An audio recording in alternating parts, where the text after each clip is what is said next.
everyone! Today we're going to be talking about Kuran Kaname, the misunderstood hero of Vampire Knight.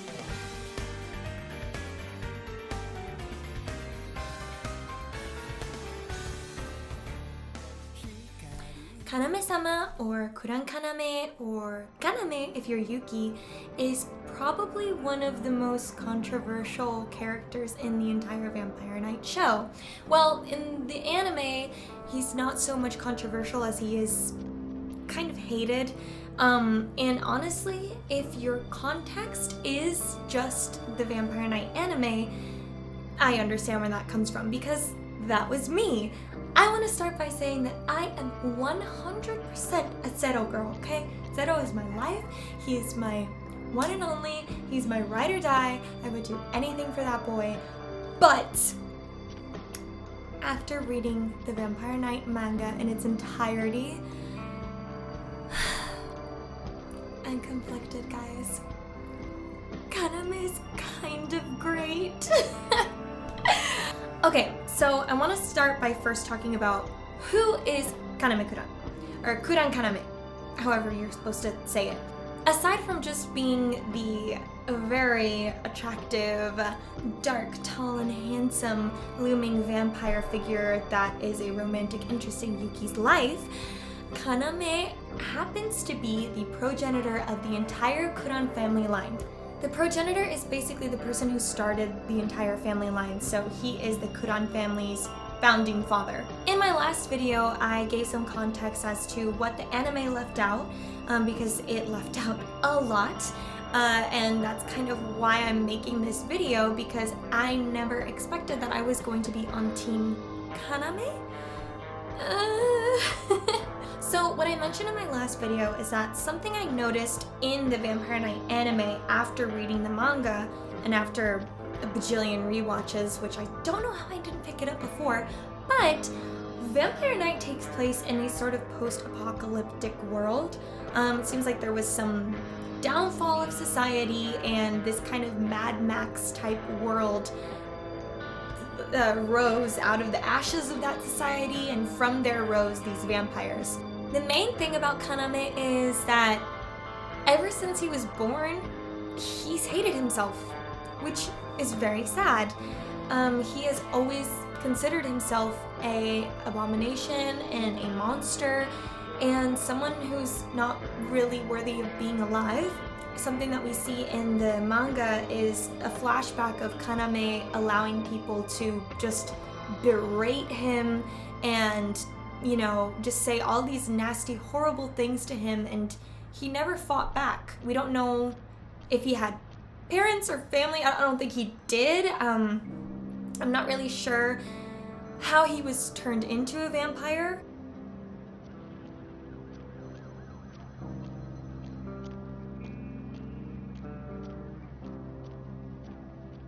I think he was born that way, again, out of this post-apocalyptic world. That's kind of what Matsuri Hino gives us as the context of where these vampires rose out of.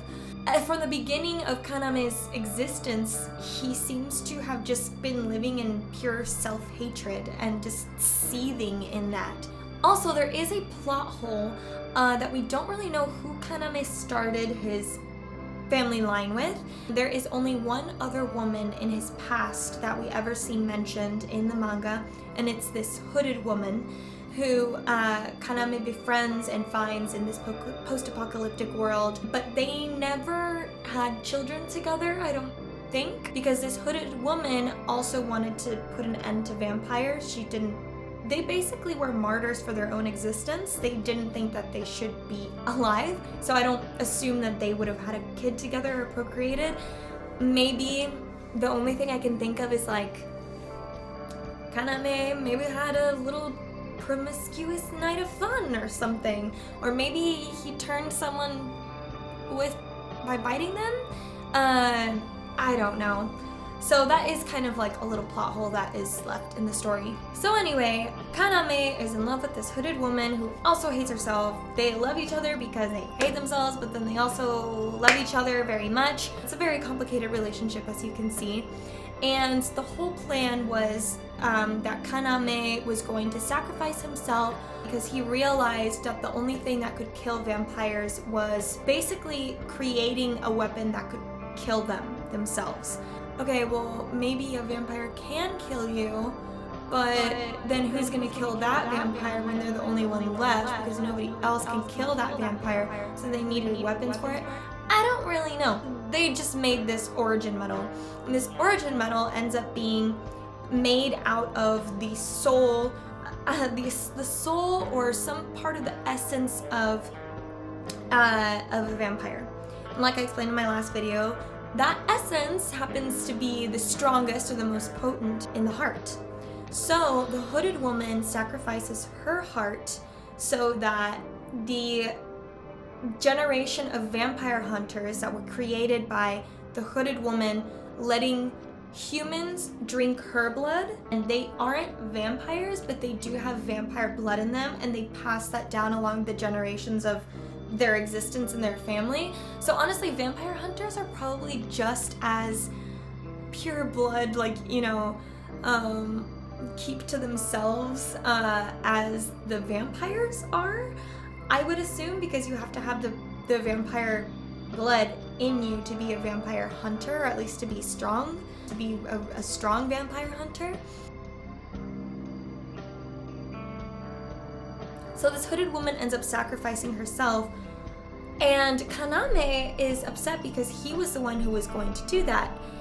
My belief is that the hooded woman loved Kaname too much, and I think the hooded woman is older than Kaname, like she's been around for longer than him, and she understands more about her existence than he does. When she meets him, he's still he's pretty introverted and shy and almost like a child, almost like a baby, like he doesn't really know how to stand up for himself or how to maneuver himself in this world. I don't know, I think that the hooded woman kind of became endeared to him, and she knew that Kaname had been working on this plan to figure out how to end his existence, but she didn't want him to have to sacrifice himself, because the thing is, when she sacrificed herself, her heart would just regenerate over and over and over again forever in the flames, the eternal furnace and the furnace of the vampire hunters society, so that these weapons could be made so she wouldn't ever technically die. And so I think she didn't want that for Kaname. She wanted to give him the opportunity to die. That's kind of how I see it. But instead, what ends up happening is Kaname puts himself into a slumber that lasts probably thousands of years. We don't exactly know how many years pass between the time that he was with the hooded woman and Rido comes in and wakes him up. Kaname's whole idea was that he was going to suffer alongside this hooded woman who was then the love of his life, and he was going to just be degenerating forever and basically suffering the way that she was, her heart, you know, forever. But then came Rido.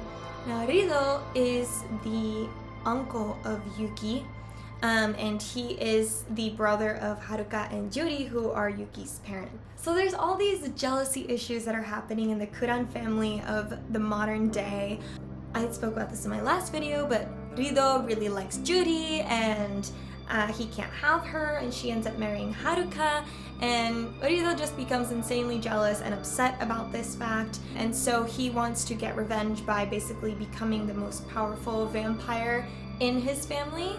Probably felt like he wasn't worthy enough or good enough, and he wanted to prove that he was the better choice for Yuri, especially by becoming evil. Not by becoming evil, but by becoming the strongest vampire, you know.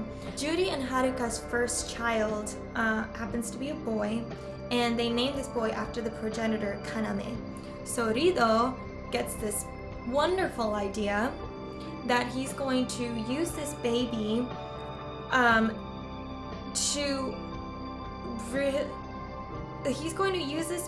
to bring Kaname back to life. At first he was going to feed Kaname the baby, because I guess a baby's blood is like really pure, and he wanted to wake Kaname up and have him bend to his will. When you create a vampire, you're loyal to that vampire. So this kind of all got a little bit it got really complicated for Kaname without him knowing. He was starving. He wakes up. His bloodlust is so insatiable, and Rido realizes that. So he's like, you know what? Actually, instead of feeding you this baby, I'm going to do some kind of ritual. I don't know how they do it. I'm going to give you this baby's body so that you can repossess it, or possess the body and like grow up in it again, so that your bloodlust doesn't take you over and basically like make the whole world run dry. So Kaname enters the body of this baby and becomes helpless, becomes a infant newborn child. He literally says in the manga, I entrusted myself to Haruka and Judy. Like, he had to trust them that they would raise him. Obviously, Haruka and Judy find out that Rido sacrificed their child to bring the progenitor back, but they still raise the child like it's their own. I think Haruka and Judy wanted to maintain the image that this was their child, and obviously not cause this huge scandal to leak that the progenitor of their entire family has reincarnated or possessed the body of their child, because who knows who would take advantage of that situation. So they kind of just had to have Kaname play along as if he was their kid. Anyway, as Kaname is growing up inside this body, his parents have another child, and this child is Yuki. Now, Kaname, let me emphasize again that Kaname absolutely hates himself, hates his existence, does not want to be alive. Like, he's only in the body of this child because Rido woke him up. Otherwise, he would have been deteriorating forever.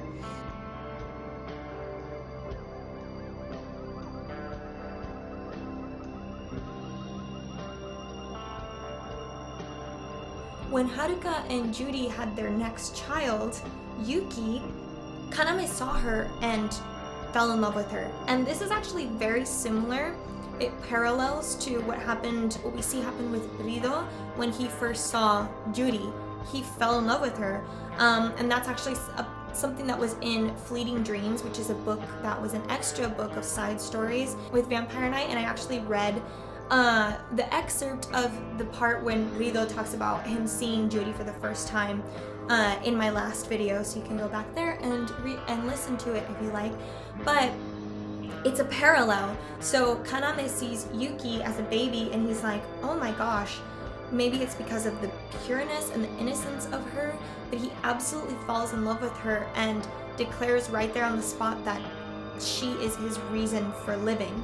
Kaname sees as he's growing up that like there's a whole vampires still exist, you know. The efforts that he went through with the hooded woman were not enough, didn't end all the vampires, and he's upset by that. So he decides that he's going to mature fully into this body and take matters into his own hands to end all vampires. Except now there's a little eensy weensy tiny little baby eensy weensy complication. Kaname's in love. He's in love with Yuki and he doesn't want to leave her. He doesn't want to see her hurt. He doesn't want to leave her unprotected. Basically, Kaname ends up using his existence to carry out him and the hooded woman's final plans, but also to protect the only woman that he loves, which is Yuki. And I think that him falling in love with Yuki was something that he really needed, because otherwise he probably wouldn't have had the passion or the motivation to continue that quest to end all vampires. I think that his love for Yuki and his desire to protect her and love for her really helped drive him to do what he needed to do.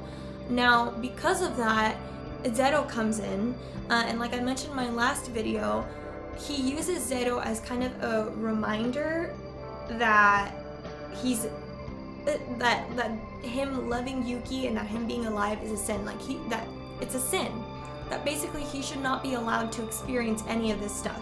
To me, what it seems like is that that's what Zero's role is. Zero's role for Kaname is like, Kaname is instilling in him a hatred for himself so that Zero will like be his personal bully.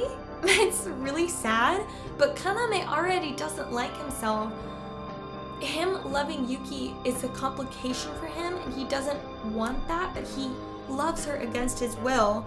And so to counterbalance that, it's like he needed Zero to remind him of how worthless he is. Add on top of that Rido, it's similar to like a Harry Potter thing where Harry was being raised, you know, to like slay Voldemort at the right time. Well, Rido was waiting for Kaname to fully mature into his body at the right time so that he could use Kaname's purest pureblood power to overtake the vampire world, overtake the vampire senate, and become the leader and ruler of all vampires and have this weapon, Kaname, at his disposal. Because since Rido woke him up by helping him go into this new body, you know, by waking up, usually it's like you turn someone into a vampire and they become loyal to you. So it's similar to how Zero, when he was transformed by Shizuka, he couldn't attack her because she made him.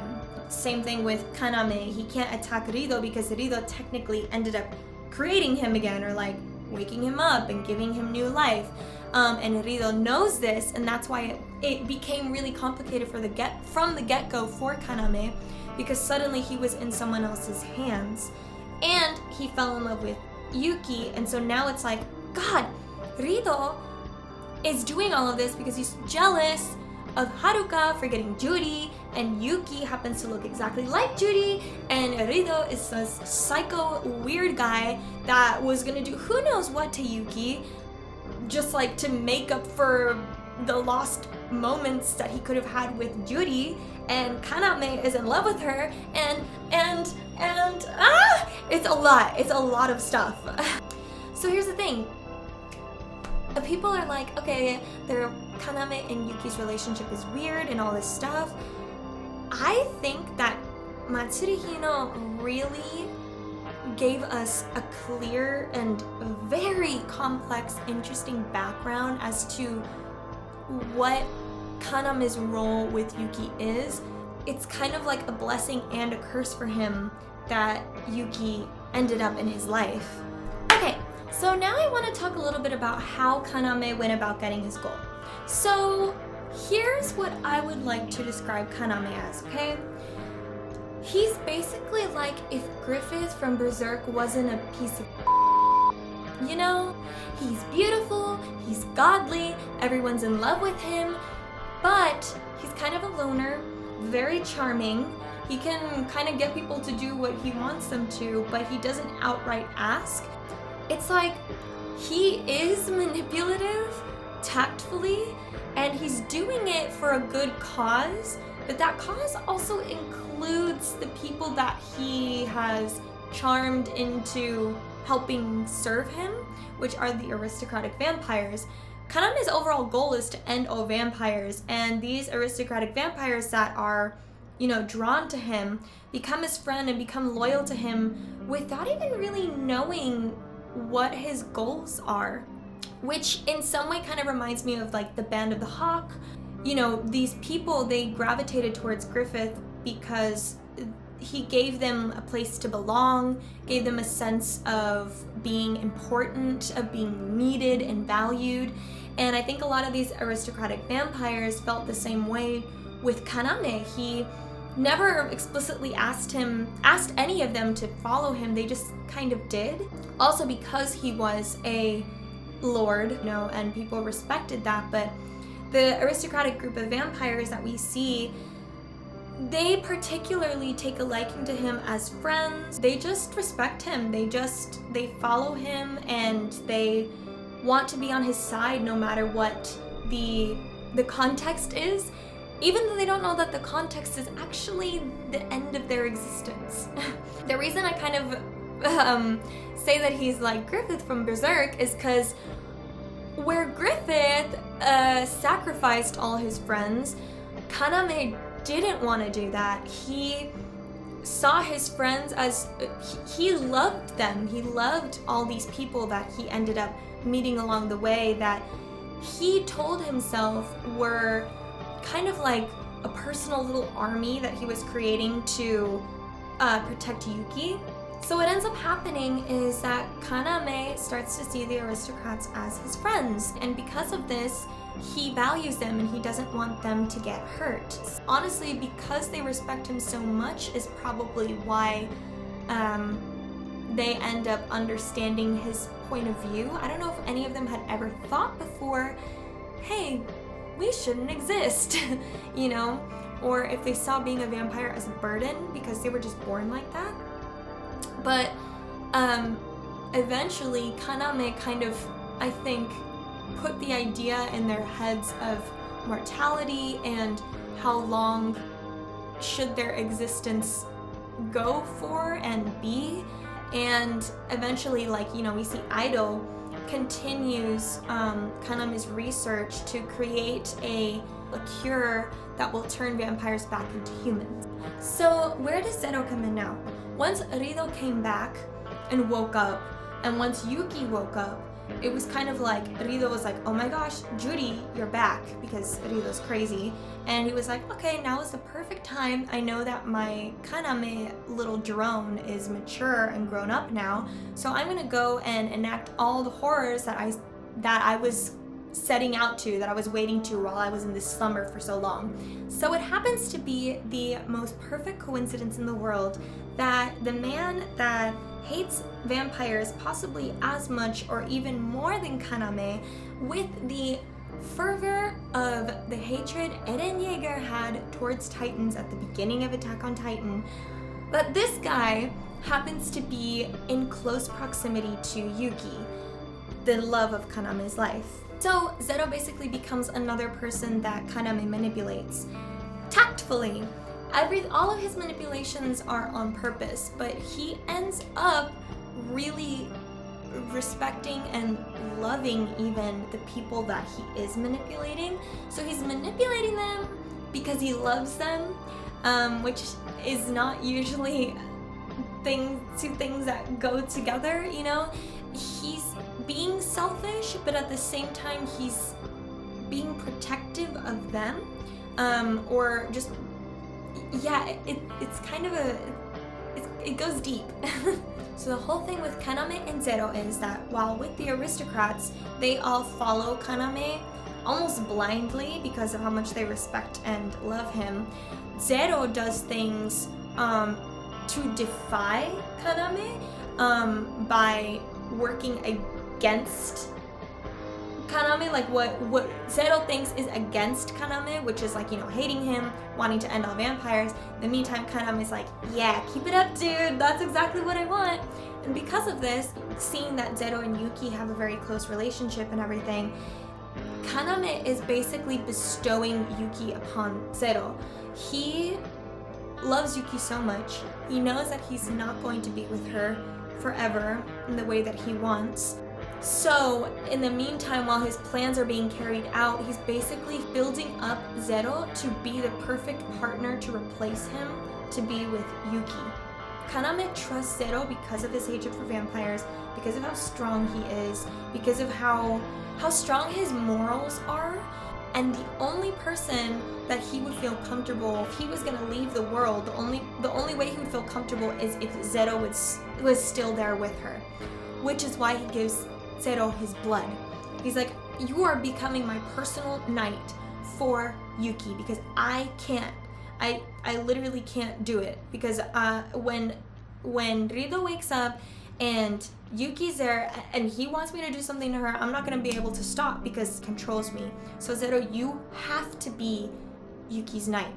So it's kind of like Cyrano de Bergerac kind of thing, but not, because Zero actually really does love Yuki.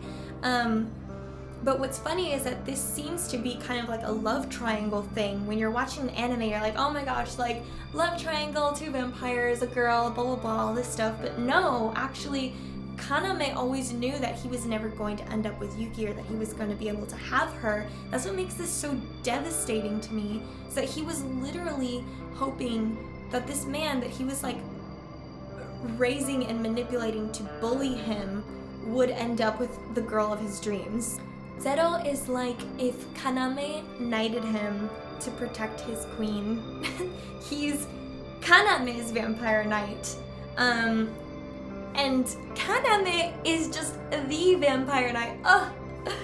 And there's this such a painful moment at the end of the manga where Zero realizes that this was Kaname's plan the whole time, to sacrifice himself, to put his heart in there, to keep Zero and Yuki together, to give Zero his blood so that he could stay alive to be with the love of his life, whom he knows that Zero loves, and he wants Zero to love because he wants her to be cherished and protected, like he wants that for her. And Zero realizes this at the end, and it's devastating the way that Matsuri Hino like drew these panels, and the look in Zero's eyes and everything. It's like Zero has this strange, almost, I don't know if he could ever like, I don't know, he doesn't like love him, but he respects him, you know, he respects him, and he cares so much and is so thankful to Kaname in that moment, you know, realizing that everything that he did was for exactly what Zero wanted, which was for vampires to not exist. The eyes that Zero has in that panel, I just, like, I can't, it's one of those ones that's burned in my memory, because how, you know, having gone from watching the anime and taking all of that as canon and not having read the manga and not really knowing how much farther it goes, it's like you just never would have expected that this is what was going to happen in the end. Zero ends up just having this massive respect for Kaname as he leaves, and Kaname pulls both Yuki and Zero in, and he's like, I want you to be together. This is what I wanted.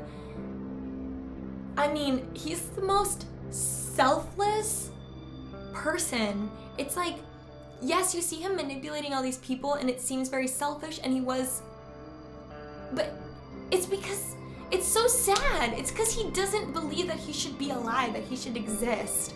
It's literally all for that. How devastating for poor Kaname.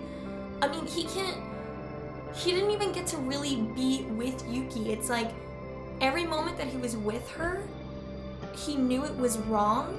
And it's almost like, now I think I understand, because in the manga you see that finally, you know, Yuki gets to be with Kaname, and they're together for a year while Kaname is going out and finishing to carry out his plans and stuff, and they have little moments together where, you know, they're romantic and sweet and everything.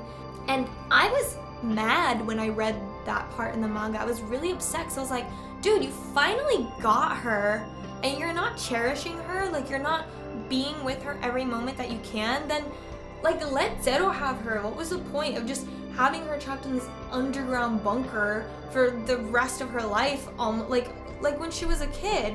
But now that I'm thinking about it, I'm like, he probably did not want to fall for her more than he already had.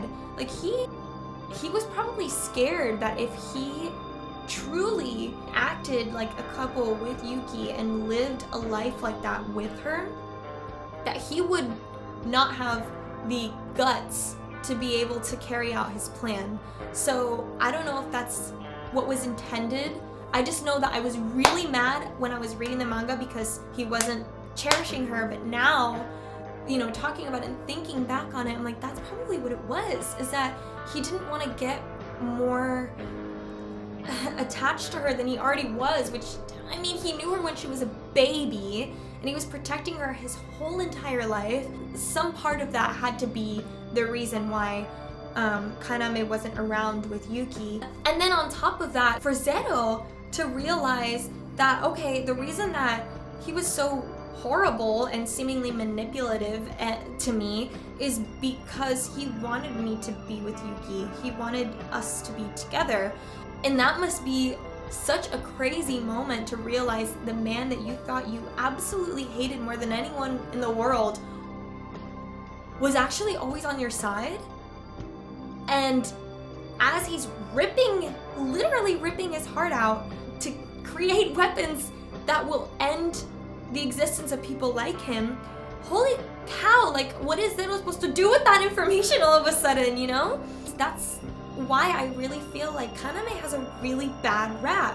He's not a bad guy. He wants to be seen as a bad guy, and he does a great job of it, or I guess Matsuri Hino does a great job of making us see him and believe and think that he's a bad guy.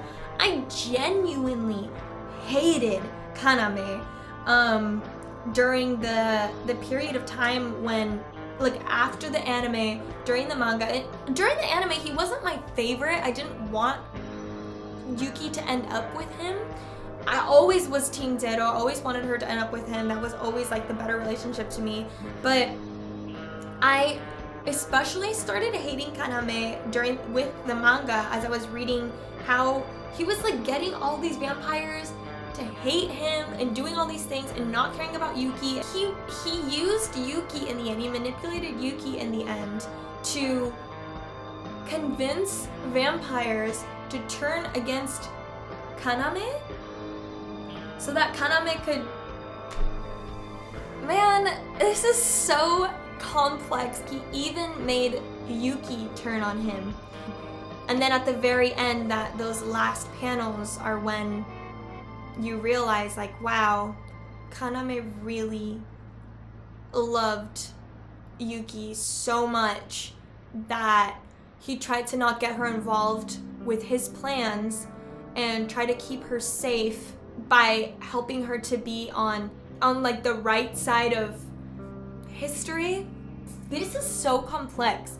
Kaname is the ultimate anti-hero. Like, he's so misunderstood. I feel so bad for hating him so much, but Matsuri Hino does such a good job of making you hate him and then making you like hate him because you hated him, because now you love him so much because you realize that he was sacrificing and doing so much because he loved Yuki and because he loved his friends. In my opinion, this story has some of the most intricately crafted character arcs that I've ever read in a book or watched in a show. I mean, nothing could prepare me for Kaname's full scope of his story, and he deserves a lot more props and a lot more love, I think.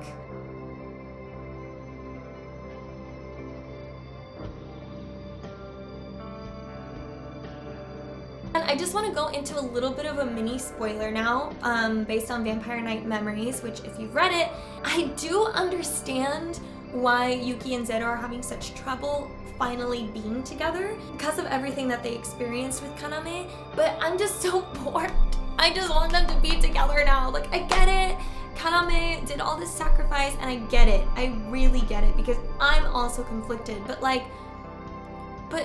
Zero's there. Zero has been there for Yuki just as much as Kaname has been there. I don't think it's one over the other.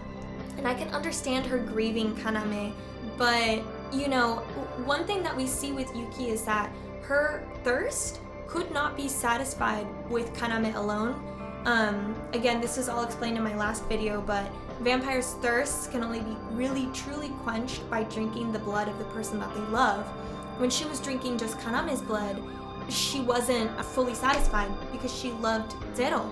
She loved Zero too. So we're in Memories now, and it's like, girl, you love Zero too. Why, your blood thirst reveals that already. Also, am I just living under a rock, or is the Memories taking a really long time to end? Or just to get through, because I bought the 8th volume and it wasn't being released. It wasn't released until just this past July, and I was like, huh? Wait, what? We're still waiting for Yuki and Zero to be together.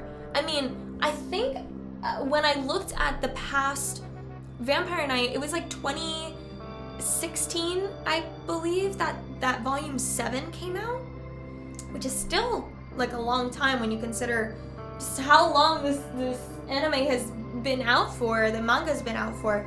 And then just now in 2023, volume 8 came out, and Zero and Yuki are still not together. I'm like in pain, you know? Like, I feel like I'm waiting as long as Yuki is to get with Zero, and as long as Zero is for Yuki to finally accept him. So I really hope that we see some development soon, because I would love to finally see Zero and Yuki be together.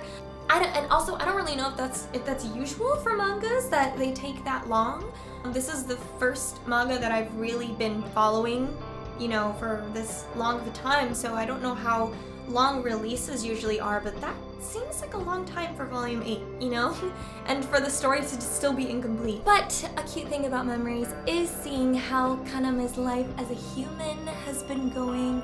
I do really enjoy that aspect of it. I don't want to talk any more about Memories because I do have some qualms with it. I think that it's just taking a little bit too long to get to the point of what the audience really wants to see. I just wanted to share why I felt like Kaname gets a bad rap, why I feel like he deserves more love and support from the community. He's not a horrible character. He's actually probably one of the most nuanced characters in literature, in my opinion. Again, that's just my opinion. So yeah, I hope that this video was enlightening. I know that there's so many things going on in the Vampire Knight world. I mean, it's just like layer after layer after layer after layer of all this crazy backstory that goes on. But I wanted to do my best to at least illuminate a little bit into what Kaname's motive is, why he really is the Vampire Knight, and why he deserves more recognition as a good character. I'm conflicted now because I am a Zero girl, but I'm kind of Kaname girl now too. And I hate it. I hate it, but I love it. No, I don't hate it though, because he's such a good guy. He's such a good character. No one compares to Zero. No one compares to Zero. That's all I'm gonna say. If you like this video, please give it a like, subscribe, comment what your thoughts are on Kaname, and if you want me to talk any more about Vampire Knight, because I would love to. Alright, thank you, bye. Team Zero forever.